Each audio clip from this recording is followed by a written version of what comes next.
Good morning, everybody. I have a fun project for us today for OT activities, fine motor activities. What you're going to need is a coffee filter, some markers, and a spray bottle. That's kind of it. So what you're going to do, and with your kiddos, you're going to work on just coloring this coffee filter. What I want you to remember when you're doing this, if you have short markers, they have like little short Crayola ones, those are awesome. If you don't, that's okay. But really watch how your kids are holding the marker. A lot of little ones want to grasp it like this or like this. Really watch and make sure they're kind of using this sort of grip. They can use 3 fingers or 2 fingers. A little tip is to take the cap. We always want to put it in the back. But take that cap and have them hold it right in between those fingers. And that helps them keep that grasp. And they have to hold the cap. So just a little tip for you to help maintain that proper grasp on the marker. And then what they're going to do is they're going to color the coffee filter in whatever design they want. I just kind of this almost like a stained glass looking design. So they're just going to finish coloring it in. It doesn't have to be perfect. One thing I like about this little design is if you, it helps them practice coloring in the lines and filling in those spaces. So you could make like the outlines, or they could make the outlines and then coloring in each space a certain color. That's a really good skill to help them learn how to color in spaces and fill them in properly. So once you do that, I'm just going to use, actually I'm going to use a piece of paper and a cookie sheet to protect my surface. You're going to use your spray bottle and make sure it's at a pretty good mist. And you're just going to spray this. And what's going to happen, and you might want to do it outside, the colors are going to start to bleed together.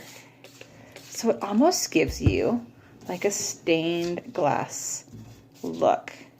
Let's see if I can get that flat there.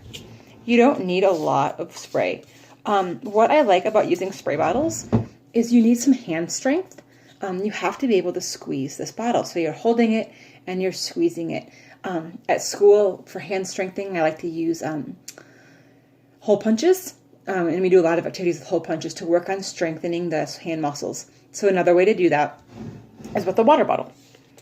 So you can squirt, squirt, squirt, squirt, squirt. If you don't have a water bottle and you have an eyedropper, I feel like people probably are more likely to have a water bottle, but eyedroppers are really awesome too. You can squeeze it and let it go if you know how to use an eyedropper, and that works on that pinch for those kiddos. So maybe for your older kiddos, who maybe this is a little too young for them, you can use that eyedropper and they can just drop water onto it. So what it does is it gives us this really cool, I'm going to spray a little more, stained glass experience. And when you hang it up in a window in the sunlight, especially now that it's getting sunnier out, it looks really cool.